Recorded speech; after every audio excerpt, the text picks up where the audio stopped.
Bonjour à tous, ravi de vous retrouver dans Smart Job, votre rendez-vous emploi RH Management, débat, analyse, expertise et vos rubriques habituelles évidemment. Bien dans son job aujourd'hui, on s'intéresse au droit à la déconnexion, alors on en a beaucoup parlé. Aveu d'échec, on reviendra sur cette étude passionnante portée par Indeed. Eric, grâce à notre invité des directeurs expertise emploi, le droit à la déconnexion qui est plus ou moins respecté, c'est le moins qu'on puisse dire. Le cercle RH, l'IA générative, peut-elle remplacer les profs de langue? C'est un peu plus compliqué que cela, on va en débattre avec nos invités. Olivier Haquet, directeur général d'Adom Lingua, et nous serons avec Nathaniel Wright, le PDG de Wall Street Institute. Et on terminera notre émission avec Fenêtre sur l'emploi. Les femmes pas à l'aise pour négocier leur salaire. Vrai ou pas vrai? On en parlera avec Alban Armand. Elle est directrice chez Robert Half France. Voilà le programme. Tout de suite, c'est bien dans son job.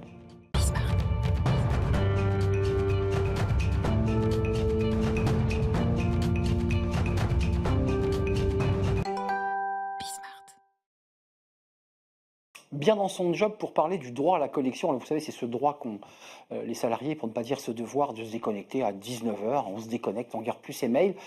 C'est un peu plus compliqué et peut-être un peu plus sournois que cela. On accueille Eric Gras. Bonjour Eric. Bonjour Arnaud. Ravi de vous accueillir. Vous êtes directeur expertise emploi chez Indeed avec une étude qui nous amène un certain nombre d'éclairages qui nous dit qu'on est encore très loin du compte. Les salariés continuent à se connecter. Les salariés continuent à rester au bureau pour faire du présentéisme. C'est exactement ce que voulaient faire les règles de droit à la déconnexion. Exactement l'inverse. Qu'est-ce qui se passe? Une espèce d'inversement un peu brutal, de volonté de retour aux sources, entre guillemets. La culture du présentéisme, c'est tout à fait bien expliqué. C'est que le télétravail pour les postes télétravaillables est arrivé de façon un peu brutale. Et donc, en fait, quand on était manager ou patron d'entreprise, qu'on avait certaines habitudes, on l'a fait bon gré mal gré. Donc, pas par envie, pas par choix, mais vraiment par dépit. Et donc, ça a généré une forme d'inconfort.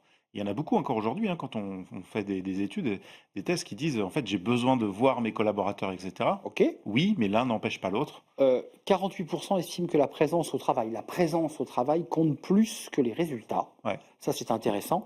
Et 42%, c'est la proportion de salariés interrogés qui estiment que leur manager direct ne tient pas compte du droit à la déconnexion. C'est deux choses qui se croisent. Ouais. Je vais rester longtemps pour me faire remarquer et peut-être négocier plus confortablement mes négos de fin d'année. Et de l'autre, on estime que le manager, en fait, est un peu vicieux et en fait, s'en fout totalement du droit à la déconnexion. Ouais, alors, les managers, à leur décharge, n'ont pas été formés et accompagnés à ces nouveaux modes de management. À ce point-là, mais ça fait des années qu'on en parle. Ouais, mais ça s'est vraiment accéléré sur les 4-5 dernières années, ces nouveaux modes de management, le fait d'être pas forcément présent et d'être tout autant productif, voire plus productif. Il y en a plein pour qui, si je ne te vois pas, je ne te considère pas. Tout simplement. Et donc, ça devient un vrai danger. Et donc, on retourne dans cette culture du présentéisme. C'est un peu comme la culture de la pause cigarette il y a certaines années. Où, en fait, si vous fumiez pas, vous participez pas à certaines discussions. Il fallait en être. Donc, c'est un peu la même chose. Et le droit à la déconnexion sur l'informatique, sur les mails, etc., c'est développer aussi tous les outils sur les smartphones, notamment aussi des outils de chat, de messagerie interne, Slack et autres, et j'en passe. Et donc, quand vous répondez pas, ça envoie un message, en fait, il n'est pas là, il répond pas, donc il fait rien. Alors que vous pouvez être en réunion ou faire autre chose. Mais il y a quand même, de l'autre côté, on se dit, ce sont les salariés qui sont un peu esclaves de leur smartphone et qui finalement continuent à travailler. Mais dans l'étude que vous présentez, on voit quand même qu'il y a l'enjeu du manager. Ouais. Et puis, il y a quand même l'idée qu'on met un peu l'équilibre vie pro, vie perso. On n'en a jamais autant parlé sur ce plateau. Et votre étude montre l'inverse. Globalement, on est quand même focus sur le travail. Et si tu réponds pas, tu es un mauvais salarié. C'est ça. Et pourtant, l'un n'empêche pas l'autre. En fait, il y a plein d'entreprises qui mettent en place ce droit à déconnexion, Indeed en premier, où on a des formations. On nous explique que, par exemple, pour éviter d'être sollicité, parce qu'après c'est la nature humaine, faut déconnecter les notifications à partir de telle ou telle heure. Quand vous êtes en vacances, on vous invite fortement à mettre un message d'absence, parce qu'il faut aussi prévenir ses collègues ou ses clients, on n'est pas forcément au courant. Et la difficulté, c'est que beaucoup mélangent la vie pro et la vie perso sur le temps de travail, le travail asynchrone. Ok, je travaille tard le soir à mes horaires, mais du coup, quand tu déconnectes dans les horaires de tes clients ou de tes collègues, faut aussi que tu sois là. Donc, il y a cette difficulté-là. Et puis, on revient au smartphone. Le smartphone, si c'est à la fois l'outil pro et l'outil perso, c'est compliqué de faire la part des choses. Donc, il y a une vraie discipline à avoir côté manager et côté collaborateur. Parce que les managers, vous nous dites qu'ils ne connaissent pas ou mal, ne sont pas formés, mais dans l'étude que vous portez, 62% des salariés disent connaître le droit à la déconnexion. C'est-à-dire que côté salarié, On a bien compris le système. Alors, visiblement, c'est pas passé dans l'oreille des managers. Ouais, alors on C'est sait que c'est un étrange. droit, Ouais. mais on ne sait pas exactement ce que dit ce droit. Et la nuance, elle est assez forte, hein. Donc 62%, ce qui est quand même une très large majorité, savent qu'il y a un droit à la déconnexion et que potentiellement on a le droit de ne pas répondre à son patron le dimanche, etc. Mais qu'est-ce que dit vraiment la loi? Est-ce que ça s'applique vraiment dans l'entreprise? Et c'est là où on voit que dans beaucoup d'entreprises, ça ne s'applique pas, il n'y a pas de règles, il n'y a pas eu de formation et d'accompagnement très fort. Mais il y a un caractère coercitif à ce droit à la déconnexion, parce que quand on dit droit à la déconnexion, ça veut dire que si on ne le respecte pas, on est soumis alors quoi, au règlement intérieur, à des règles pénales, civiles Bah, le harcèlement, par exemple. ça Un peut être patron qui vous envoie Ouais. systématiquement des emails le dimanche soir parce que lui travaille comme ça et attend que vous répondiez le lundi matin quand il prend son poste de travail à 8 heures ou à 9 heures, c'est du harcèlement. Et donc c'est un vrai droit que de dire je n'ai pas le droit de contacter mes collaborateurs à telle heure. Et donc bah là, notamment quand il y a des formations, on peut programmer l'envoi d'un email. Donc il a le droit de travailler le dimanche si ça le chante. Ça, c'est son droit. Mais Mais il n'impose pas son rythme de travail aux collaborateurs. exactement, il y a des jours de présence, des temps de présence, et il y a un droit à la déconnexion. C'est-à-dire que quand on fait une journée, même si on décide de faire une journée de 12 heures, qu'on est cadre au forfait par exemple, il y a un temps de déconnexion et un temps de repos qui est obligatoire. Près de un quart des salariés français interrogés, donc 24%, continuent et reconnaissent Ouais. consulter leur message au-delà. Qui ne l'a pas fait? Enfin, vous, moi, vous le faites. Oui, absolument. Et il Après, y a mauvaise conscience? parfois oui, On se dit, après, mince. la difficulté, c'est que quand on commence à le faire, le jour où vous avez vraiment besoin de déconnecter, on ne comprend pas. Ouais. Donc le jour où vous avez dit non à votre manager ou à vos collègues qui ont l'habitude que vous répondiez Exact. systématiquement dans l'heure, Là, il comprend le jour plus. même, etc., il va se dire là, il se passe un problème. Là, il est en train de démissionner, Il il se est désengage. démissionnaire et il se désengage, etc. Alors qu'il y a des moments où soit la vie perso vous impose cette déconnexion nécessaire, parce qu'il faut faire la part des choses. Vous devenez jeune papa, jeune maman, par exemple, à un moment donné, vous avez un peu d'autres priorités, mais il y a plein d'autres priorités dans la vie. Et donc, c'est une discipline qu'il faut avoir au long cours. En une seconde, c'est quoi l'horaire chez Indeed de déconnexion? C'est 19h, 19h30, 20h? C'est quoi votre règle? 19, absolument. À 19h. Ouais. Donc on est censé retirer ses notifs Oui, et on est autorisé à ne plus répondre à son manager. absolument. Et en plus, quand on est dans des entreprises internationales, on peut être en décalage horaire. Et donc, il y a aussi cette culture internationale à comprendre qu'on ne s'adresse pas au même fuseau horaire. Autre sujet d'ailleurs qu'on n'a pas évoqué dans notre échange, mais qui est effectivement, je pars aux États-Unis, je parle à la Polynésie, je parle au Japon, enfin bref, tout ça évidemment est très complexe. Merci Eric Grad d'être venu nous éclairer sur une étude où on se dit quand même qu'il reste encore un petit peu de chemin pour faire connaître le droit à la déconnexion et pour l'appliquer dans les entreprises.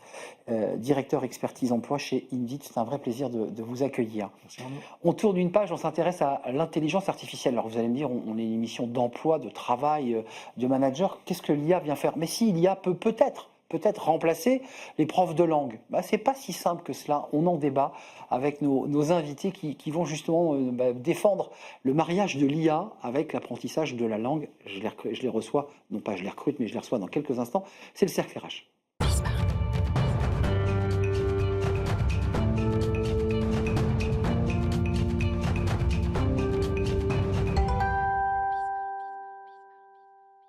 Le cercle RH pour parler de l'IA générative, mais avec un lien autour de la pédagogie, de l'apprentissage. Voilà, pour apprendre une langue, on appelle un prof, on l'apprend à l'école, et puis quand on l'a mal appris à l'école, eh bien on va ouvrir la porte d'instituts de formation pour apprendre une langue, quelle que soit la langue. L'IA a fait son apparition. Est-ce qu'elle peut remplacer ses profs? Est-ce qu'elle peut vous apprendre à parler sans avoir besoin de prof? Le sujet est lancé et on va le poser sur la table et en débattre avec mes invités. Olivier Haquet, directeur général d'Adom Lingua. Vous êtes déjà venu sur notre plateau, 150 salariés comptant les formateurs et donc les professeurs de langue, enfin les personnes qui nous accompagnent. On va en parler avec vous. Et puis Nathael Wright, qui est déjà venu sur notre plateau à plusieurs reprises, lui aussi. Wall Street English. On dit plus Wall Street Institute. Et non. C'est fini. Et oui. Voilà, vous avez un peu dépoussiéré. D'abord, je vous pose une question avant de commencer le débat, puisque je vous l'ai posé sur la table. Vous êtes forcément interpellé par ce sujet. Vous êtes des chefs d'entreprise. Vous l'utilisez, l'IA, vous? À titre personnel Oui. et à titre professionnel, oui, énormément. Et tous les jours. Tous les jours. Ah oui, tous les jours, et pour des usages variés. Pas uniquement pour... Pas du tout que pour la pédagogie, pas du tout que pour le renseignement. Par exemple, cas d'usage concret, moi avant, comme tout le monde, j'imagine, j'utilisais les fonctions Excel quand j'avais des tableurs. Bah, maintenant, je fais de la mini-programmation avec Gemini 2.5, je fais du vibe coding. Vibe coding. Je parle à l'IA et ça me produit un programme. On en apprend des choses dans cette émission. vous, Nathaniel Wright, l'IA, vous l'utilisez, vous, et vous l'utilisez en vous disant, en tant que chef d'entreprise, je vais l'implémenter à mon entreprise. Alors, non seulement j'utilise, mais on l'a implémenté dans l'entreprise. Pas forcément là où on pensait qu'on allait l'implémenter, c'est-à-dire en soi-disant remplacement des professeurs. Nous n'y croyons pas. Nous, on pense que l'IA doit être pilotée par la pédagogie, pilotée par le professeur, alors que d'autres organismes, comme par exemple Duolingo, viennent d'annoncer qu'ils viraient tous les professeurs et qu'ils remplaçaient ça par de l'IA. Enfin, c'est pas fait d'ailleurs, si j'ai bien compris. Il Il est revenu sur la décision. Vu la levée de bouclier. Il a fait un très beau coup financier, puisque le jour où il a annoncé ça, il y a eu plus 17% à la bourse de New York sur le cours de l'action. Maintenant, il en paie les conséquences. Il a fait une Trump, il a fait monter le cours de l'action artificiellement. Quand même, sur le fond, il y a beaucoup de personnes qui se disent bon, il faut que je pousse la porte de l'organisme de formation, que je prenne rendez-vous avec un professeur, c'est fastidieux. Là, avec mon smartphone dans la poche, j'ai un prof dans ma poche quand je veux.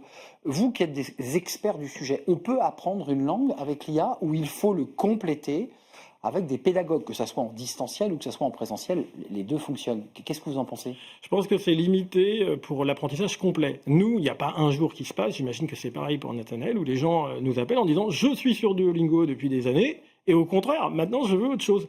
Donc, j'ai envie de dire, vive Duolingo, ça nous permettra de mieux expliquer, ce qui n'est jamais évident d'ailleurs, l'apport d'un formateur. Mais dès que vous commencez à mettre le pied dedans et à avoir des échanges avec un formateur, personne physique, vous comprenez la différence et pourquoi vous allez apprendre avec un prof et un petit peu plus difficilement. Et en tout cas, vous allez jouer avec les autres applis. Mais je m'autorise à revenir sur ce que vous avez dit. Nous, on a implémenté l'intelligence artificielle. Je vous reposerai la même question, évidemment. Vous l'implémentez, pourquoi faire? Parce qu'en préparant l'émission, j'ai découvert quand même que la demande de vos clients était d'affiner un peu plus encore les besoins pour répondre aux besoins individuels qui ne sont pas les mêmes entre chaque personne. Justement. Voilà. Nous, on a une méthode où vous préparez vos cours avant de prendre votre cours avec le professeur, vous les préparez online et donc on a énormément de données sur ce que font les stagiaires. Et donc l'IA est capable très rapidement de faire un résumé des points forts et des points faibles du stagiaire avant le début du cours.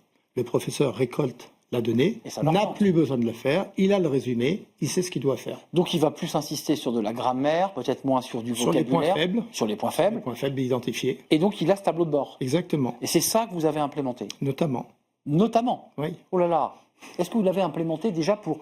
C'est un service client que vous offrez à vos clients, vous personnalisez le programme de formation. Est-ce que vous le faites? Nous, on propose une plateforme sur laquelle on réserve, un peu comme sur Doctolib, les cours. Et on est ajouté, effectivement... Donc je clique 9h, voilà, lundi 9h. Et sur cette plateforme, on y a greffé, depuis début d'année maintenant, une vraie plateforme d'apprentissage boostée à l'IA.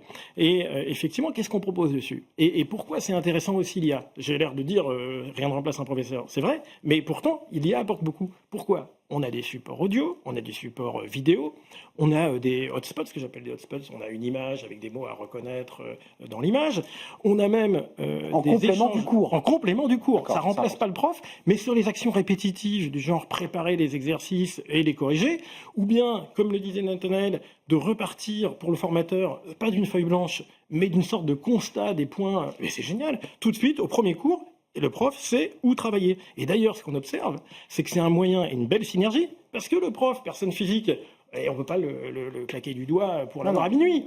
Et donc, souvent, quand il faut faire attendre un cours, et on sait dans nos métiers que, notamment, il y a parfois des administratifs, eh bien, ça permet d'occuper le terrain intelligemment et de faire des activités ludiques. Et sur ce domaine, c'est vrai que l'IA, pour le ludique, c'est génial. Et attention, il ne faudrait pas que ce soit que ça. Pourquoi? Parce que quand c'est que du ludique, on entendait tout à l'heure hors caméra, une personne mentionner qu'elle avait fait une série de 1400 jours d'affilée. Eh bien, on a l'impression que le but, ça devient d'avoir ces 1400 jours, d'avoir ces badges, et on commence à voir de la part des utilisateurs de ces applis des remarques sur le thème. Je refais toujours les mêmes erreurs de grammaire, et puis c'est quand même un peu paradoxal d'apprendre une langue avec une machine, alors que pourquoi on apprend une langue pour parler avec quelqu'un. Et oui, et aller dans un pays. Vous êtes d'accord avec ça? Vous avez ces clients qui commencent aujourd'hui à dire, en fait, on a un peu inventé la roue et on revient finalement. En fait, au classique. Il y a trois types de segments du marché. Il y a la grosse majorité du marché de personnes qui se disent qu'elles devraient apprendre disons l'anglais, puisque c'est à 90% l'anglais, qu'elle devrait parler anglais, ce serait bien. Il y a une autre catégorie qui joue avec l'anglais. C'est du Duolingo. J'en fais 10 minutes, 3 fois par semaine. Je passe le temps et je mets de l'anglais au milieu, quoi. Je fais quelque chose de bien. Et puis, il y a la catégorie de ceux qui veulent apprendre l'anglais. Et je crois que l'IA se positionne relativement bien sur le jeu.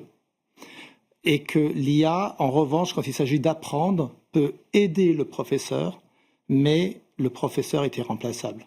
Aujourd'hui, j'ai pas vu quelqu'un remplacer le professeur. Le professeur qui sent le désarroi du stagiaire, la difficulté qu'il est en train de... La machine ne peut pas le faire. L'émotion du stagiaire aussi, c'est ce que la machine ne peut pas le faire aujourd'hui. Alors on nous dit que bientôt la machine sentira l'émotion.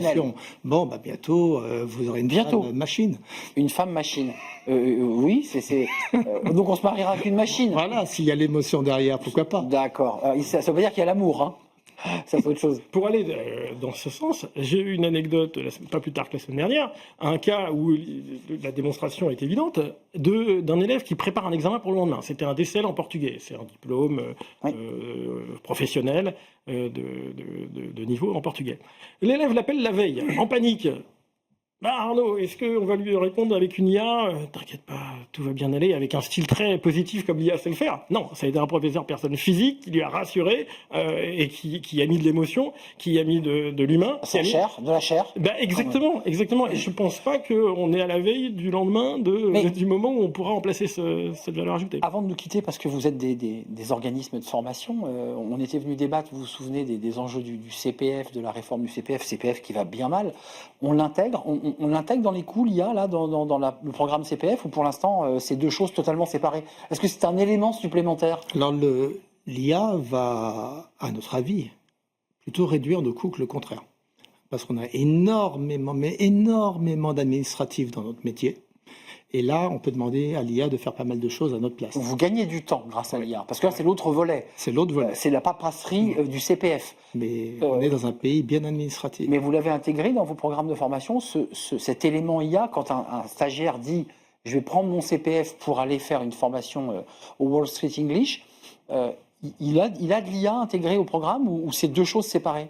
C'est deux choses séparées. Vous avez la procédure administrative qui permet de filtrer, voilà, tout assez simple. Et puis vous avez le programme de formation. Pédagogique. Et dans lequel vous me disiez qu'il y avait quand même des outils d'IA qui accompagnaient et qui augmentaient. Vous pouvez un exemple tout simple. Précédemment, nous, dans notre méthode, vous préparez un dialogue et vous parliez à ce dialogue. Mais si vous ne répondiez pas exactement à la réponse attendue, la machine ne le savait pas trop. Donc, elle vous donnait une réponse type et vous compariez. Maintenant, elle comprend ce que vous lui dites. Et donc, au lieu de, elle s'attendait à ce que vous lui disiez que vous étiez parti en week-end à Dublin, mais vous lui avez dit que vous êtes parti en week-end à New York. Et elle va vous répondre New York, c'est très bien. Alors qu'avant, elle vous répondrait la Guinness, c'était pas mal. Ouais, donc elle passait totalement à côté, en grande partie à côté. Vous, c'est pareil dans la stratégie même des programmes de formation. C'est une question sensible parce que très sensible. Le CPF, non mais vous allez voir pourquoi. Le CPF est un dispositif assez le compte contrainte administrative. Et pour répondre précisément à votre question, nous on intègre des modules d'IA dans toutes nos formations. Et pourtant, nos organismes régulateurs, contrôleurs, nous rémunèrent et nous... France Compétences, pour ne pas les citer. Sur les heures de temps formateur. Et pas sur les... Et c'est pour ça que je pose la question. Donc c'est intéressant parce que... Pourquoi la question est profonde? C'est parce que, quelque part, on est un peu old school. Et pour l'instant, on est... en tout cas, on considère dans le CPF que les vraies heures, ce sont les heures avec un formateur. Maintenant, il n'en est pas moins vrai que nous, quelque part en bonus, et j'imagine que Nathalie fait pareil, on propose ces outils boostés à l'IA, tout simplement parce qu'on voit la synergie et qu'on croit à fond à la synergie prof-IA. Mais il va falloir que la modernité s'empare des usages actuels. Juste un mot chacun, parce que pour le coup, c'est un autre sujet qui est adressé à vos formateurs, à ceux qui maîtrisent une langue, qui sont parfois même anglais eux-mêmes. ils ont accepté facilement de se marier à l'IA, parce que c'est bien beau de marier les élèves et l'IA et les programmes, mais et les profs vous disent, mais moi je touche pas à ce truc. Oh, si. Quand vous leur matchez le travail et que vous leur préparez leur compte rendu, quand on est sur Olivier des ne semble programmes. pas sur votre ligne. Non, mais attendez, regardez où on peut aller. On est quand même sur des programmes où là, on a une discussion. Donc, imaginons, on a un cours de langue. Je mets l'iPad qui tourne à côté. Il écoute tout ce qu'on dit. Et soudainement, mon IA me dit, ah, on est sur la leçon 44, t'as oublié de parler de ça. D'accord, donc En il vient m'augmenter. En live directement. Waouh. Sur Oui, les éléments non. de préparation Les et de correction, profs, blocage. alors sur les éléments de préparation et ensuite de correction, ça apporte aux professeurs. Mais il ne faut pas se leurrer, il y a une vraie retenue, une vraie peur qui dépasse notre secteur, qui couvre tous les secteurs, de beaucoup de formateurs qui se disent l'IA va manger mon travail, va me prendre mon travail. Et Il faut les rassurer. il faut les rassurer. Il faut surtout trouver les arguments factuels qui montrent la complémentarité, favoriser aussi le croisement de données, j'ai envie de dire. Nous, sur notre outil, l'élève peut partager ou pas ce qu'il a fait avec son professeur. Et bien, quand le professeur voit que lors du premier cours, eh bien, il sait déjà sur les points sur lesquels insister, ça lui montre la valeur ajoutée. Quand le formateur est capable de diriger l'élève vers un tel ou tel exercice, ça l'aide également. Mais il y a quand même encore un petit peu cette retenue, je trouve. Merci messieurs pour ce beau débat. Vous êtes dans le même secteur d'activité, il y a une vraie complémentarité, un vrai respect entre vous. Normal. C'est normal, mais ce n'est pas toujours le cas. Merci à vous, Nathaniel Wright, PDG de Wall Street English, pour être précis. J'ai mis le bon accent ou pas? C'est bien. J'ai besoin d'un peu d'IA peut-être encore. Merci d'être venu et merci Olivier Haquet, vous êtes le directeur général d'Adom Lingua. Merci à vous deux de nous avoir éclairés sur ce sujet, puis on est un peu rassurés sur l'avenir de l'apprentissage de la langue qui se fera avec des humains. Peut-être augmenter. Merci à vous deux. On tourne une page, c'est Fenêtre sur l'emploi. Et j'accueille mon invité, elle arrive.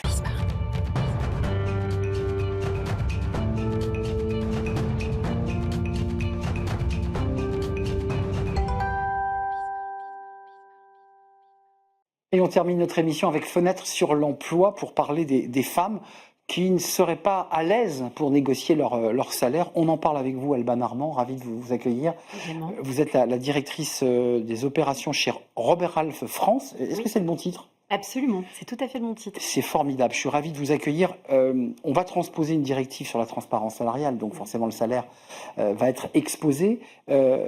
D'abord, commençons par les chiffres. Les femmes osent moins que les hommes lorsqu'il est question de négocier le salaire, ça c'est clair ? Alors c'est très marqué, c'est un des écarts les plus gros que l'on voit dans notre étude, ce que veulent les candidats. On est à 59% des femmes qui ont des difficultés ou qui se disent mal à l'aise dans la négociation, contre 37% des hommes.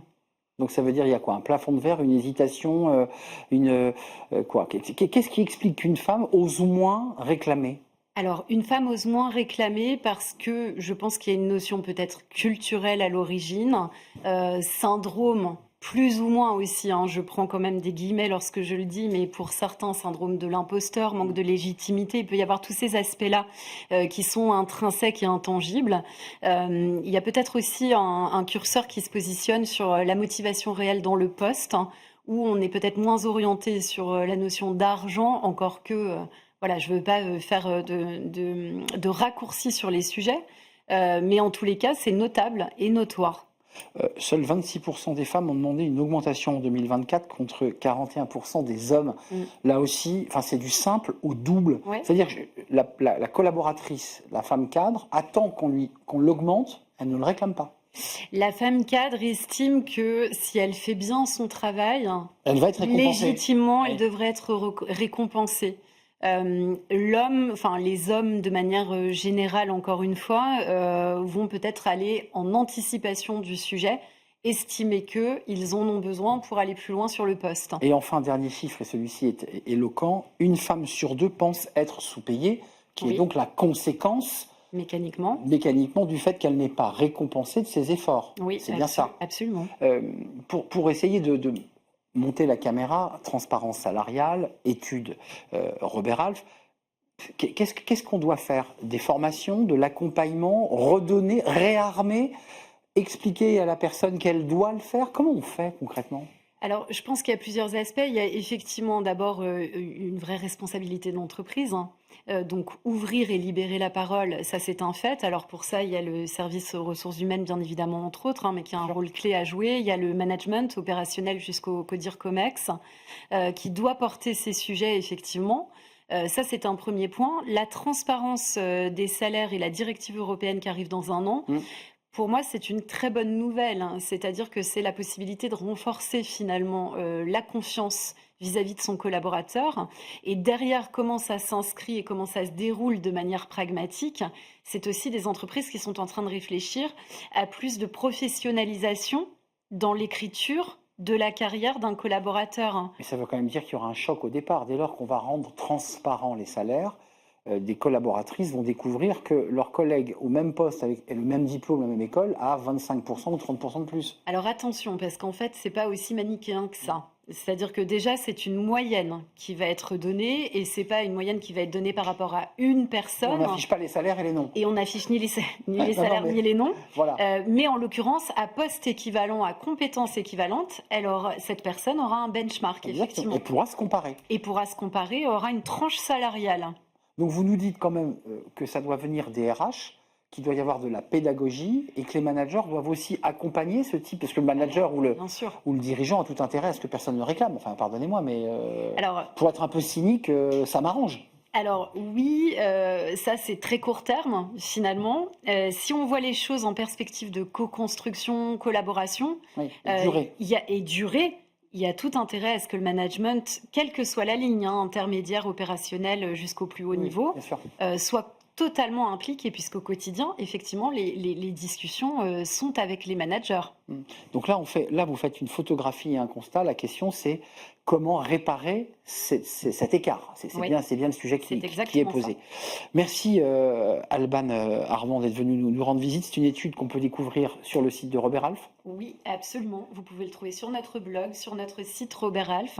Et puis nous sommes à disposition également pour le déployer de visu avec les entreprises intéressées. Donc c'est-à-dire, vous nous dites, faire de la pédagogie et libérer et d'anticipation, et puis libérer la parole des femmes aussi qui peut-être parfois se cadenassent, sont très déçues et quittent l'entreprise finalement parce qu'elles n'ont pas été récompensées. Oui, absolument. Merci de nous avoir rendu visite. Merci Arnaud. C'est un vrai plaisir. C'est la fin de notre émission. Merci de l'avoir suivi. Merci à vous. Merci de votre fidélité pour vos messages, vos remarques. Je vous dis à très bientôt. Merci à toute l'équipe qui nous a accompagnés. Merci à Nicolas Juchat et merci à l'équipe de programmation. Je vous dis à très bientôt. Bye bye.